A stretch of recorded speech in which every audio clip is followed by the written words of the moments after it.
ആരാധിക്കാം യേശുവിനെ അധികാരമുള്ളവനെ.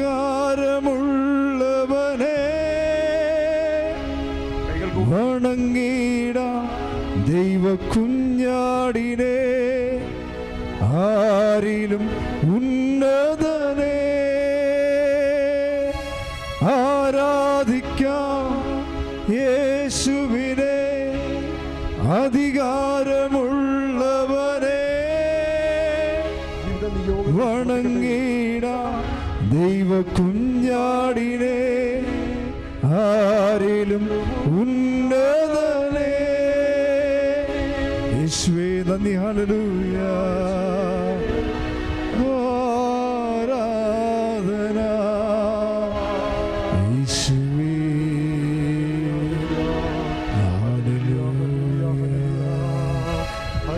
യേശുവേ യേശുവേ ആരാധന ആരാധന ആരാധന.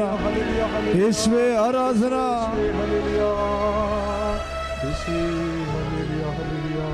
യേശുവേ നന്ദി. ഹല്ലേലൂയ ഹല്ലേലൂയ. യേശുവേ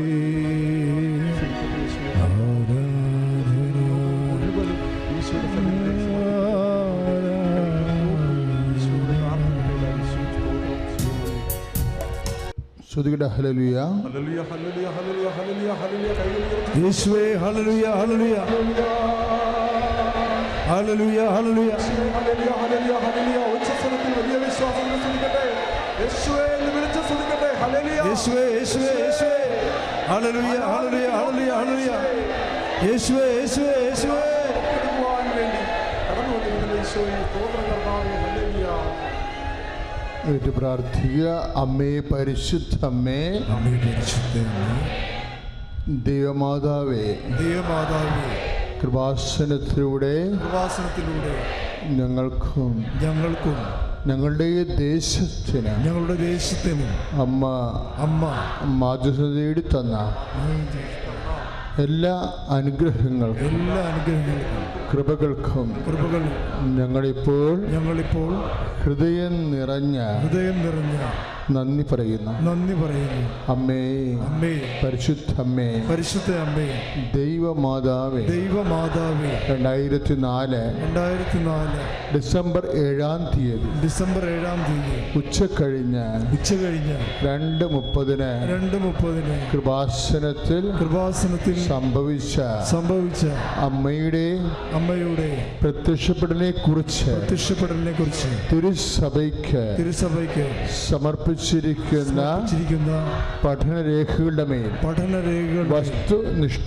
വസ്തുനിഷ്ഠവും ദൈവശാസ്ത്ര വിധിപ്രകാരമുള്ളതുമായ അന്വേഷണ പഠനങ്ങൾ നടത്തി ആ പ്രത്യക്ഷപ്പെടലിലൂടെ പ്രകടമായ ദൈവമാതാവിന്റെ പ്രത്യേക കരുതലും സംരക്ഷണവും വെളിപ്പെടുത്തുന്ന പീഡിതരുടെ ആശ്വാസവും പ്രവാചകന്മാരുടെ രാജ്ഞിയും വാഗ്ദാനത്തിന്റെ പേടകവും പ്രപഞ്ച പ്രകൃതിയുടെ മാതാവുമായ പരിശുദ്ധ അമ്മയുടെ ഭക്തി തിരുസഭയിൽ കൂടുതൽ പ്രചരിച്ച് ജീവിതത്തിന്റെ ദുരന്ത അവസ്ഥകളിൽ അകപ്പെട്ടു കഴിയുന്ന അനേകായിരം മക്കൾക്ക് ദൈവത്തിന്റെ സാന്നിധ്യവും സന്ധിപ്പും കൂടുതൽ അനുഭവിക്കുക വഴി ആത്മീയ വിശുദ്ധിയും ദൈവശക്തിയും കൈവരിക്കുവാൻ ഞങ്ങളുടെ കുടുംബങ്ങളെ ഇടയാക്കണമേ. അമ്മേ, പരിശുദ്ധമ്മേ, ഭൂസ്വർലോകങ്ങളുടെ രാജ്ഞിയായ അമ്മയ്ക്ക് ഭൗമ സംരക്ഷണത്തിനായി പ്രപഞ്ച പ്രകൃതിയെ തന്നെ തിരുസഭ പ്രതിഷ്ഠിക്കുവാൻ ഈ പ്രത്യക്ഷീകരണം വഴി ഇടയാക്കണമേ. പരിശുദ്ധ അമ്മേ, ജപമാല മാതാവേ, സകല കൃപാസനം പ്രാർത്ഥനകളോട് ചേർത്ത് ഞങ്ങളിപ്പോൾ പ്രാർത്ഥിക്കുന്ന ഈ കുടുംബത്തിന്റെ പ്രത്യേക നിയോഗം ഉടമ്പടി ചെയ്തിട്ടുള്ള മക്കള് ആ ചെയ്ത ഉടമ്പടി ആവശ്യങ്ങള് പരിശുദ്ധ അമ്മ വഴി ഇപ്പോഴേ ഈശോയ്ക്ക് മൗനമായി സമർപ്പിക്കുക.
അമ്മയുടെ പ്രത്യക്ഷീകരണത്തിന്റെ അനുഗ്രഹവേളയിൽ ഞങ്ങൾക്ക് സാധിച്ചു തരുവാൻ കഴിയണമേ.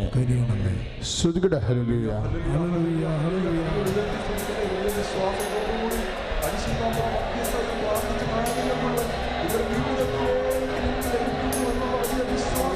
സ്തുതിക്കട്ടെ. ഹല്ലേലൂയ.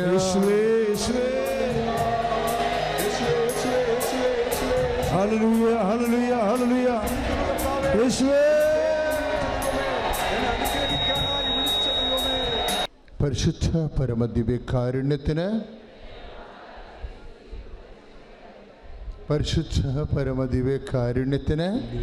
ആരാധനയും സ്തുതിയും പുകഴ്ചയും ഉണ്ടായിരിക്കട്ടെ. പരിശുദ്ധ പരമദിവ്യകാരുണ്യത്തിന് ആരാധനയും സ്തുതിയും പുകഴ്ചയും ഉണ്ടായിരിക്കട്ടെ. പ്രിയപ്പെട്ടവരെ, അതീവ ദൈവകൃപ നിറഞ്ഞ അനുഭവ സാക്ഷ്യങ്ങളാണ്. ഈ സാക്ഷ്യങ്ങളെല്ലാം കേട്ടുമ്പോൾ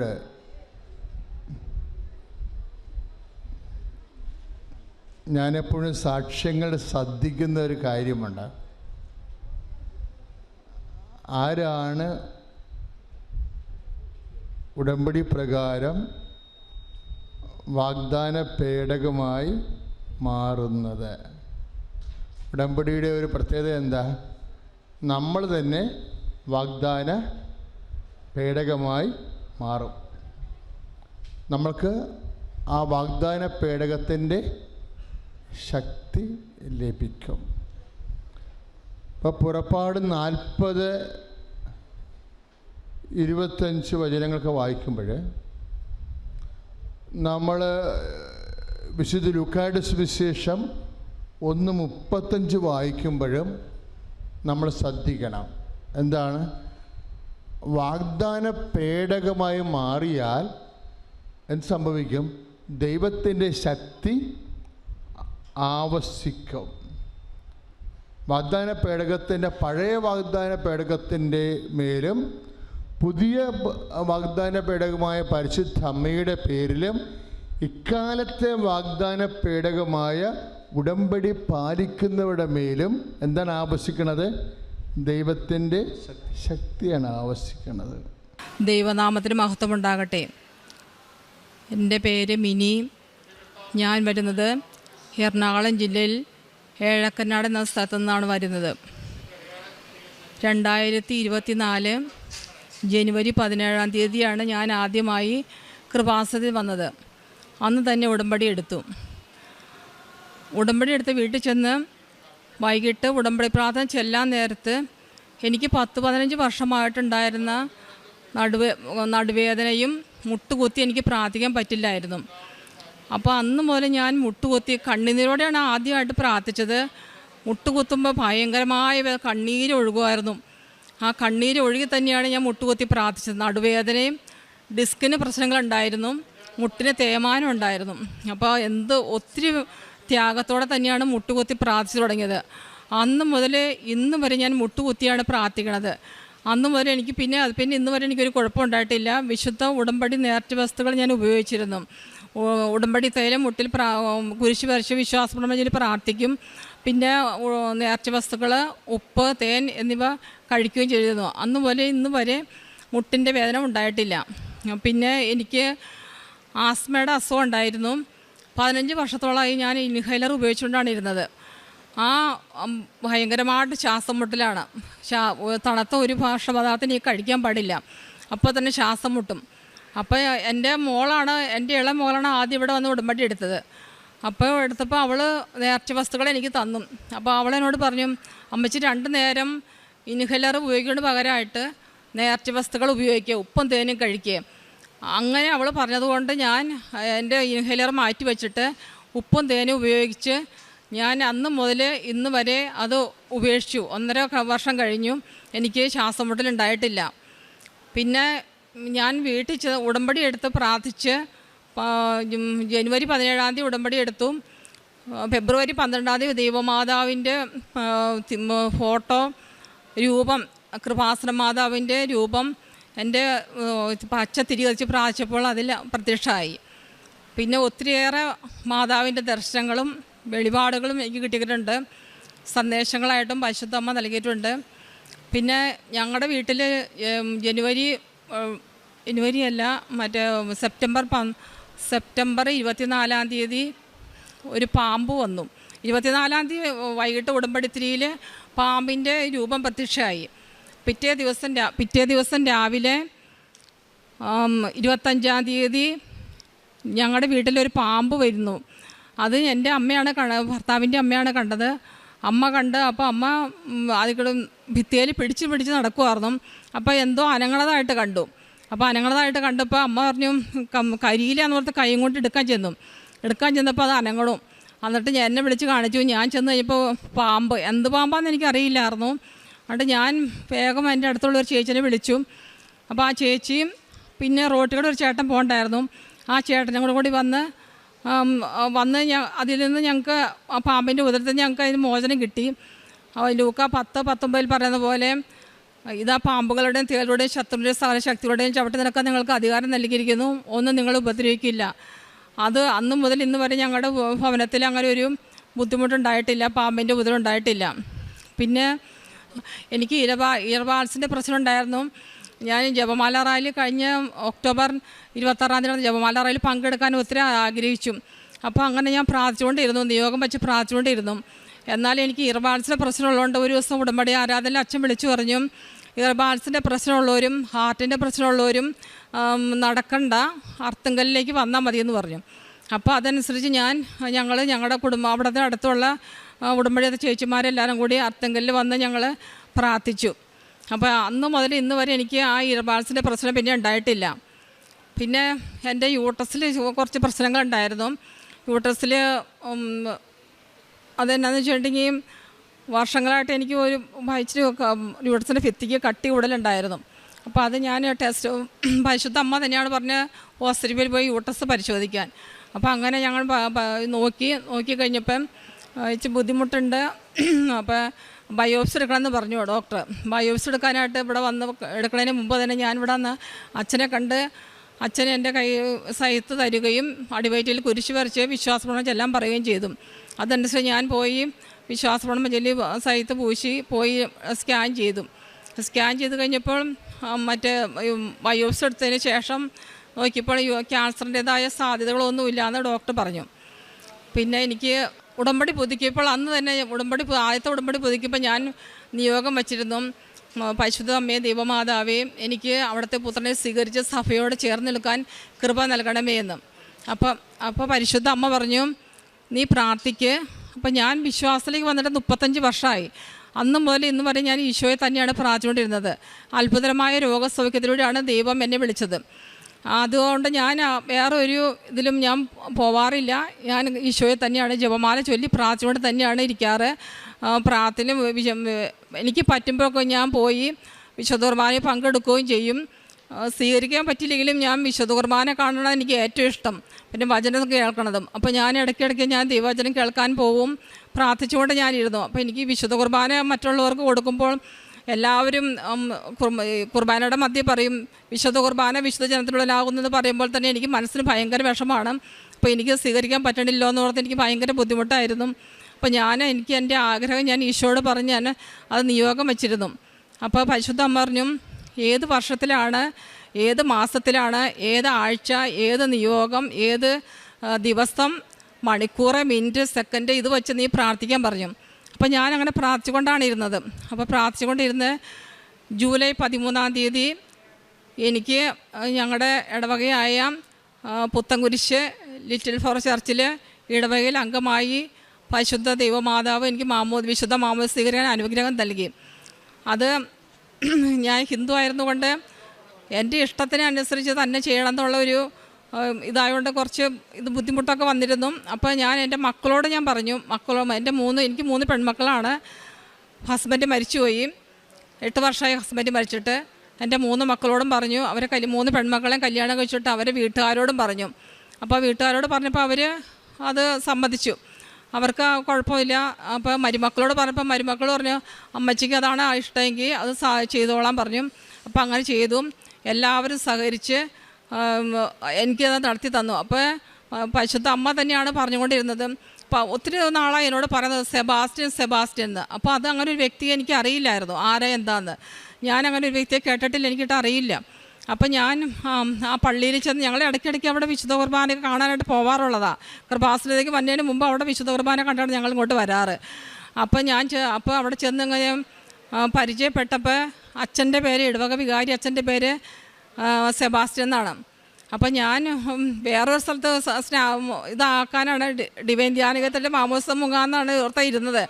പക്ഷേ അന്ന് അവിടെ ധ്യാനത്തിന് പോയി കഴിഞ്ഞപ്പം ധ്യാനത്തിൻ്റെ മധ്യത്തിൽ എന്നെ തലേദിവസം കൈവയ്പ് പ്രാർത്ഥന ശുശ്രൂഷ സമയത്ത് കൊച്ചു ത്രേസ്യ പുണ്യവതി ഓടി വന്നതായിട്ട് ദർശനം കണ്ടു. അത് എൻ്റെ അടുത്ത് ചേച്ചി എന്നോട് പറഞ്ഞത്, പരിശുദ്ധാത്മാവ് എൻ്റെ നാവിലേക്ക് വന്നതായിട്ടും അവർ ദർശനം കണ്ടു എന്ന് പറഞ്ഞു.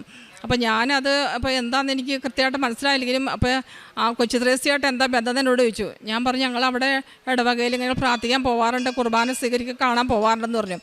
അപ്പോൾ അങ്ങനെയാണ് ഞങ്ങൾ ഇവിടെ ഇടവകയിൽ വന്ന് അച്ഛനോട് കണ്ട് സംസാരിച്ചപ്പോൾ അച്ഛൻ പറഞ്ഞു ചേച്ചി ഞാൻ ചെയ്തു തരാമെന്ന് പറഞ്ഞ് അങ്ങനെ വിശുദ്ധ കുർബാന വിശുദ്ധ കുമ്പസാരം ജൂലൈ 13 റോസ മിസ്റ്റിക്ക മാതാവിൻ്റെ തിരുനാളിൻ്റെ അന്ന് വിശുദ്ധ മാമോദിസ സ്വീകരിച്ചു.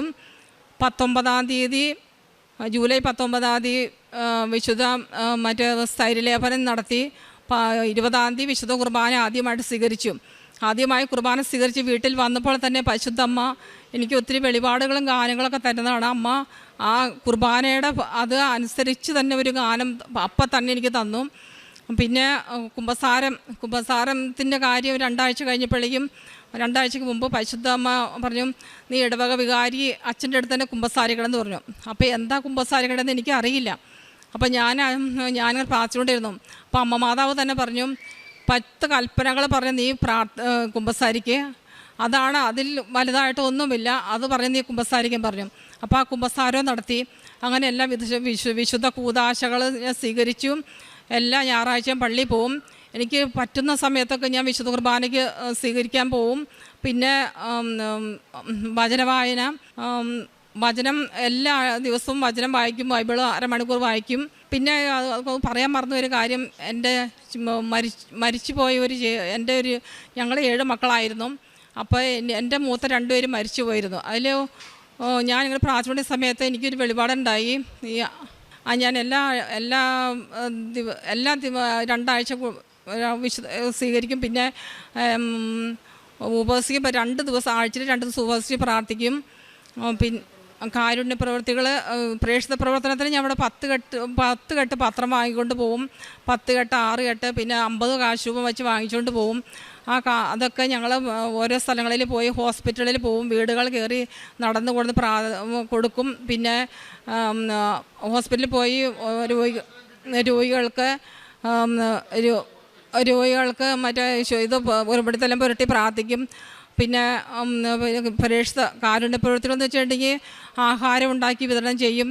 ഓരോ സ്ഥലങ്ങളിലും പോയി ഇങ്ങനെ ഭക്ഷണ പദാർത്ഥങ്ങൾ വിതരണം, പിന്നെ പോണ വഴിക്കൊക്കെ കാണുക, വഴിയിലിരിക്കണവർക്കൊക്കെ ഞാൻ ഭക്ഷണം വാങ്ങിച്ചു കൊടുത്തിട്ടാണ് ഇവിടെ ഞാൻ പോവാറ്.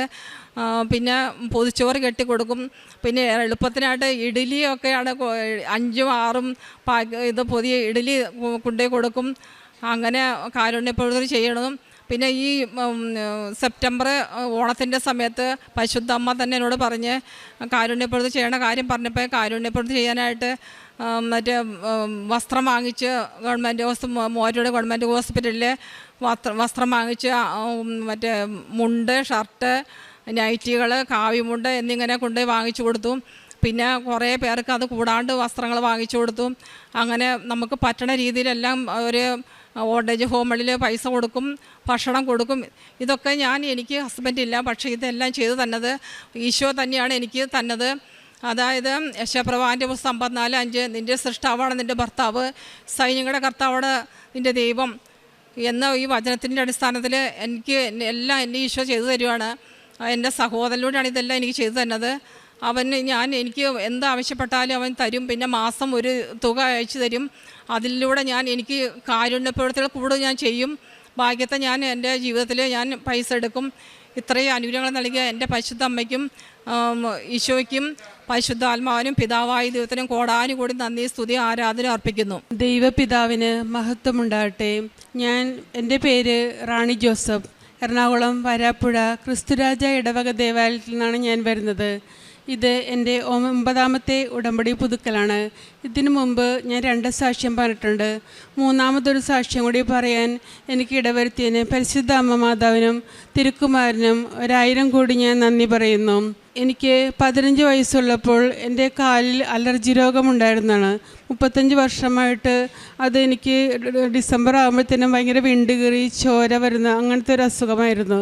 എത്ര മരുന്ന് കഴിച്ചാലും മാറില്ല. എന്തോരം മരുന്നുകൾ തേച്ചിട്ടും മാറാതെ ഇരുന്ന അസുഖം കഴിഞ്ഞ ഡിസംബറിൽ തുടങ്ങി. എനിക്ക് ഉടമ്പടി തൈലം മാത്രമാണ് ഞാൻ ഉപയോഗിച്ചത്. വിശ്വാസ പ്രമാണം ചൊല്ലി പ്രാർത്ഥിച്ചതിൻ്റെ ഫലമായി എനിക്കത് പൂർണ്ണമായും മാറിക്കിട്ടി.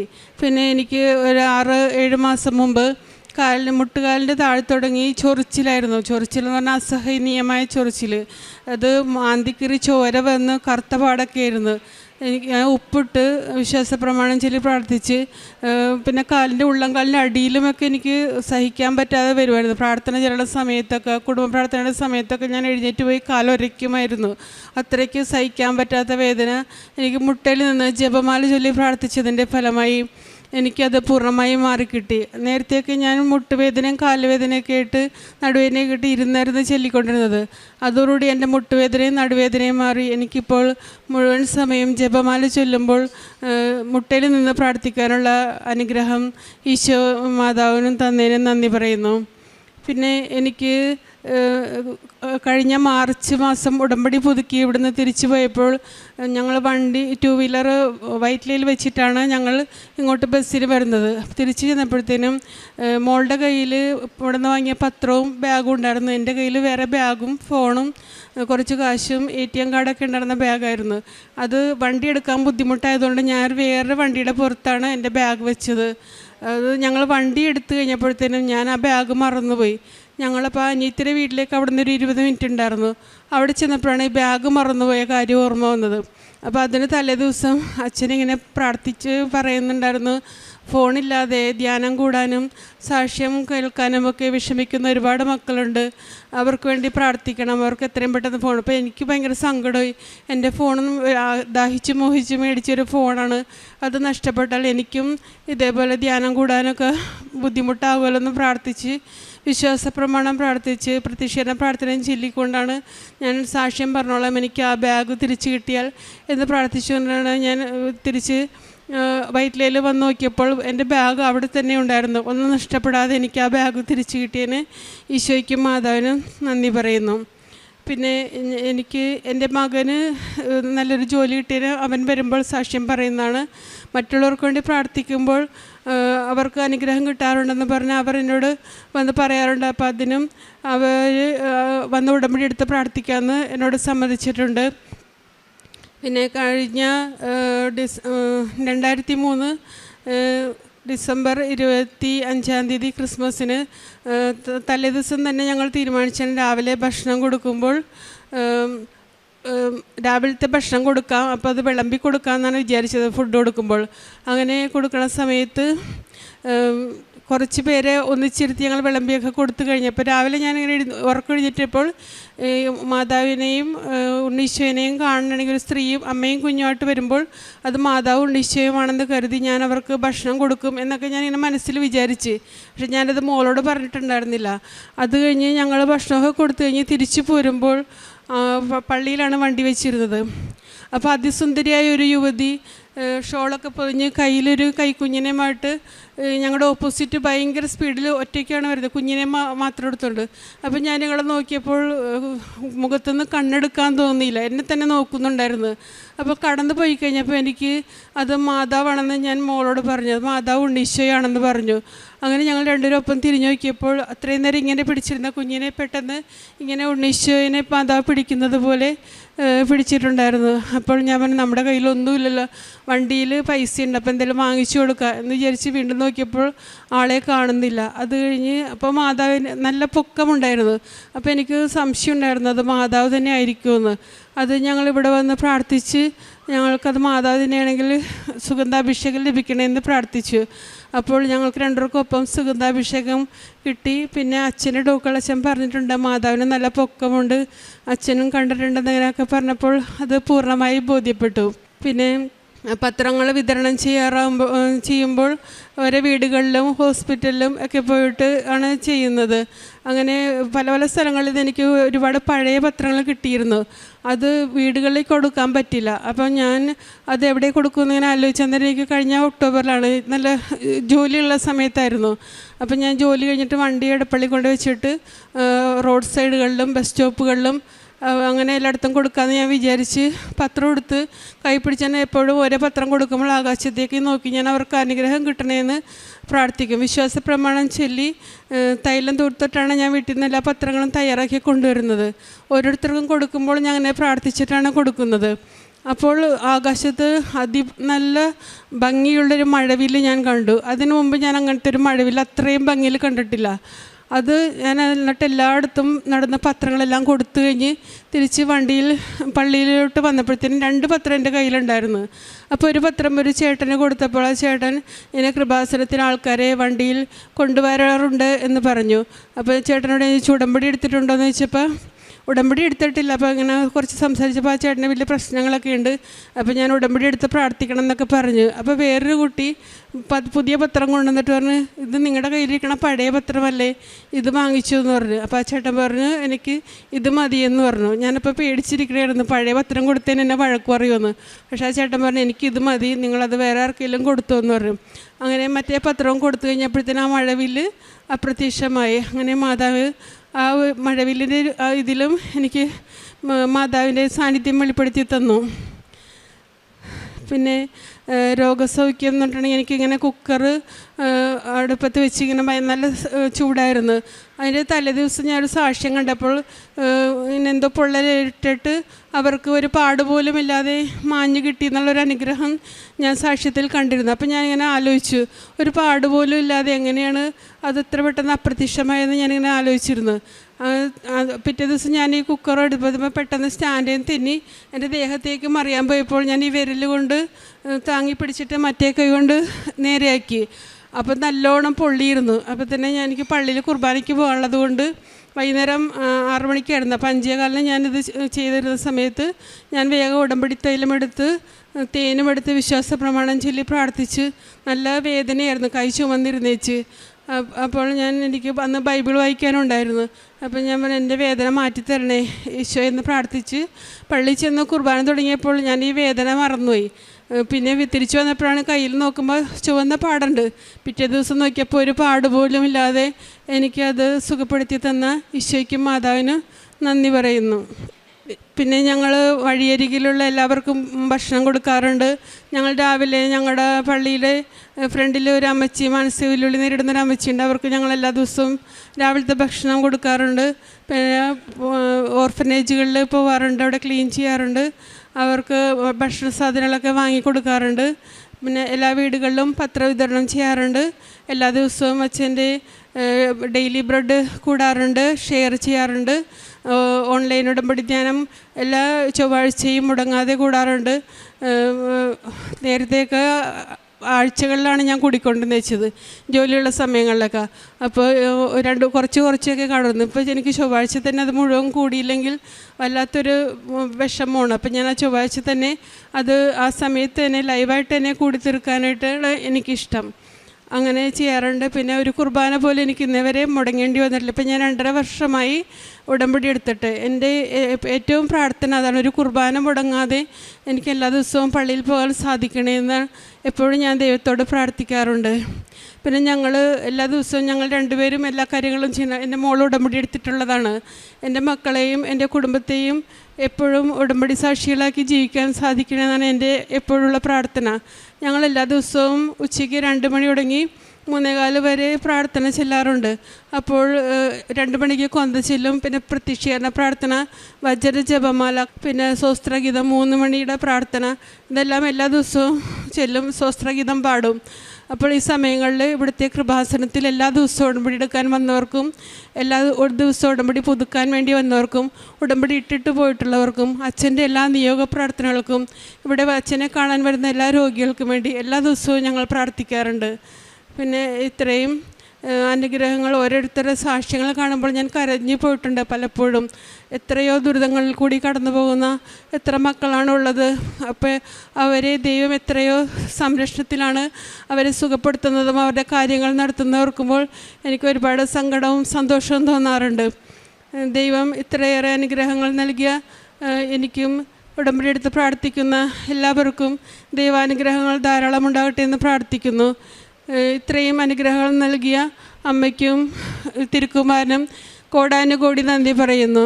ഇവിടെ നിന്ന് പ്രാർത്ഥിക്കുന്ന നിങ്ങൾ ഓരോരുത്തരെയും ദൈവം അനുഗ്രഹിക്കട്ടെ. ഇവിടെ വർക്ക് ചെയ്യുന്ന എല്ലാവരെയും, ജോസഫച്ചൻ്റെ കൂടെയുള്ള എല്ലാ പ്രവർത്തകരെയും, അച്ഛന്മാരെയും, എല്ലാ സ്റ്റാഫംഗങ്ങളെയും ദൈവം ധാരാളമായി അനുഗ്രഹിക്കട്ടെ എന്ന് പ്രാർത്ഥിക്കുന്നു.